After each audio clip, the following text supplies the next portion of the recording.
राधे राधे दोस्तों, कैसे हैं आप सब। दोस्तों, हिंदू पंचांग के अनुसार कार्तिक मास के शुक्ल पक्ष के चतुर्थी से सप्तमी तक छठ महाव्रत मनाया जाता है। इसमें भगवान सूर्य देव की पूजा की जाती है।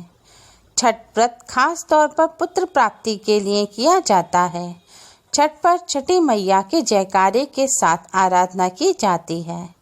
बिहार, झारखंड, उत्तर प्रदेश राज्यों में यह प्रमुख तौर पर मनाया जाता है। दिवाली के 6 दिन बाद छठ मनाया जाता है। छठ के महाव्रत को करना अत्यंत पुण्यदायक है। छठ व्रत सबसे महत्वपूर्ण रात्रि कार्तिक शुक्ल षष्ठी तिथि को होता है। सूर्य उपासना का यह महापर्व 4 दिनों तक मनाया जाता है। छठ पर्व के लिए कई कथाएं प्रचलित हैं, किंतु पौराणिक शास्त्रों में इसे देवी द्रौपदी से जोड़कर देखा जाता है। मान्यता है कि जब पांडव जुए में अपना सारा राजपाट हार गए थे, तब द्रौपदी ने छठ का व्रत रखा था। द्रौपदी के व्रत के फल से पांडवों को अपना राज्य वापस मिला था। इसी तरह छठ का व्रत करने से लोगों के घरों में समृद्धि और सुख आता है। छठ पूजा या सूर्य षष्ठी या छठ व्रत में सूर्य भगवान की पूजा होती है और धरती पर लोगों के सुखी जीवन के लिए सूर्य देव के प्रति आभार व्यक्त किया जाता है। सूर्य देव को ऊर्जा और जीवन शक्ति का देवता माना जाता है, इसलिए छठ पर्व पर समृद्धि के लिए पूजा की जाती है।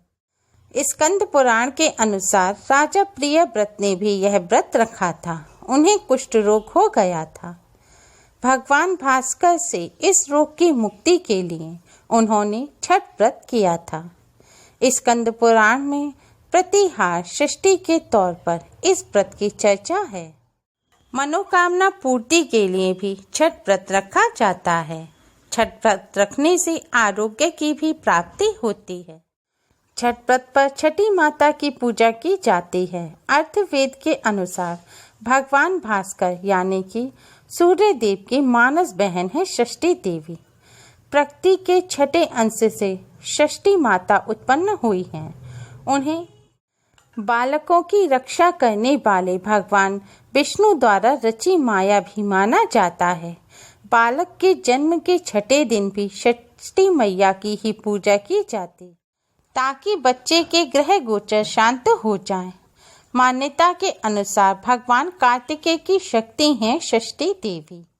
छठ पर्व का पहला दिन कार्तिक शुक्ल चतुर्थी 8 नवंबर दिन सोमवार को है। यह दिन नहाय खाए का होता है। सबसे पहले घर की साफ सफाई कर व्रत रखने वाले स्नान कर शुद्ध शाकाहारी भोजन ग्रहण करते हैं। फिर उसके बाद ही परिवार के अन्य सदस्य भोजन ग्रहण करते हैं। भोजन में कद्दू, चने की दाल और चावल ग्रहण किया जाता है। इस दिन शाकाहारी भोजन ग्रहण किया जाता है और प्याज लहसुन नहीं खाया जाता। कार्तिक शुक्ल पंचमी के दिन छठ व्रत का तीसरा दिन होता है। यह खरना कहलाता है। इस दिन व्रतधारी दिन भर निर्जला उपवास रखने के पश्चात संध्या को भोजन करते हैं। खरना का प्रसाद लेने के लिए आसपास के सभी लोगों को बुलाया जाता है। प्रसाद के रूप में गन्ने के रस में बने हुए चावल की खीर, दूध, चावल का पिट्ठा और घी की चुपड़ी हुई रोटी बनाई जाती है। इस बार छठ व्रत का दूसरा दिन खरना 9 नवंबर दिन मंगलवार को है। इस दिन नमक व चीनी का इस्तेमाल नहीं किया जाता। इस दिन पूरे दिन अन्न व जल ग्रहण नहीं किया जाता। शाम को सिर्फ एक समय ही भोजन किया जाता है। कार्तिक शुक्ल षष्ठी के दिन छठ व्रत का तीसरा दिन होता है। इस बार यह व्रत 9 नवंबर को है। इस दिन पूरे दिन उपवास किया जाता है। व्रती स्नान करके पवित्रता के साथ पूजा का प्रसाद बनाते हैं। इसमें ठेकुआ विशेष होता है।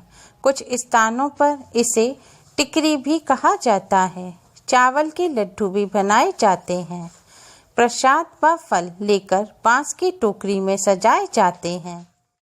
सूर्यास्त होते ही सारे पकवानों को बड़े बड़े बांस के डालों पर भरकर किसी पवित्र नदी के घाट पर जाया जाता है। वहां जाकर डालों की पूजा की जाती है। नदियों में ईंट का घर बनाकर उन पर दीप भी जलाए जाते हैं। व्रत करने वाले सारे स्त्री और पुरुष जल में स्नान कर इन डालों को अपने हाथों में उठाकर षष्ठी माता और भगवान सूर्य देव को अर्घ्य देते हैं। फिर अपनी जगह पर खड़े होकर ही 7 बार घूमकर भगवान सूर्य देव की परिक्रमा करते हैं। सूर्यास्त के पश्चात अपने अपने घर वापस आकर पूरे परिवार के साथ रात भर सूर्य देव का जागरण किया जाता है। इस जागरण में छठ के गीतों का अपना ही एक अलग महत्व होता है। कार्तिक शुक्ल सप्तमी, जो कि इस बार 11 नवंबर को है, इस दिन छठ व्रत का आखिरी दिन होता है। इस दिन संध्या काल की भांति सूप में सामान, नारियल, फल इत्यादि रखकर घाट पर इकट्ठे होते हैं और उगते हुए सूर्य को जल दिया जाता है।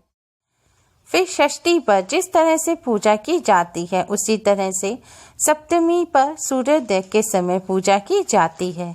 उगते हुए सूर्य की पहली किरण को अर्घ्य देते हैं और सूर्य देव के साथ परिक्रमा करते हैं।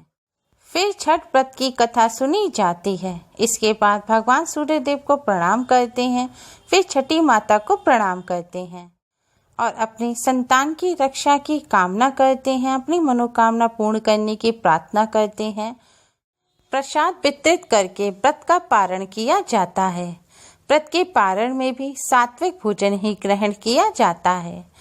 छठ पूजा 2 नवंबर को सूर्यास्त का समय है। 2 नवंबर की शाम 5:37 पर। षष्ठी के दिन सूर्यास्त के समय पूजा की जाती है और सप्तमी के दिन सूर्योदय के समय पूजा की जाती है। छठ व्रत की पूजा में नए बांस का सूप, गन्ना, गेहूं और गुड़ का ठेकुआ, मौसमी फल, चावल और गुड़ की खीर जरूर होनी चाहिए। छठ पूजा व्रत के नियम। प्रति छठ पर्व के 4 दिन नए कपड़े पहने। छठ पूजा के 4 दिन प्रति जमीन पर ही सोएं। प्रति और घर के सदस्य छठ पूजा के दौरान प्याज, लहसुन और मांस मछली का सेवन ना करें। पूजा के लिए बांस से बने सूप और टोकरी का इस्तेमाल करें। छठ पूजा में गुड़ और गेहूं के आटे के ठेकुआ, फलों में केला। छठ व्रत की कथा को अवश्य सुने। मान्यता है कि जो भी श्रद्धालु इस महाव्रत को निष्ठा भाव से विधि पूर्वक संपन्न करता है, वह संतान सुख से कभी अछूता नहीं रहता। इस महाव्रत के फलस्वरूप व्यक्ति को न केवल संतान की प्राप्ति होती है, बल्कि उसके सारे कष्ट भी समाप्त हो जाते हैं। इस व्रत को करने से छठी माता की कृपा से घर धन धान्य से परिपूर्ण रहता है और घर में सुख, समृद्धि और शांति आती है। उम्मीद है आपको हमारी ये वीडियो पसंद आई होगी। प्लीज लाइक करें। हमारी इस वीडियो को अपने फ्रेंड्स और रिश्तेदारों में ज़्यादा से ज़्यादा शेयर करें, जिससे वह भी इसका लाभ उठा सकें। हमारी और भी वीडियोस के लिए हमारे चैनल को सब्सक्राइब करना ना भूलें। Thanks for watching. Radhe Radhe.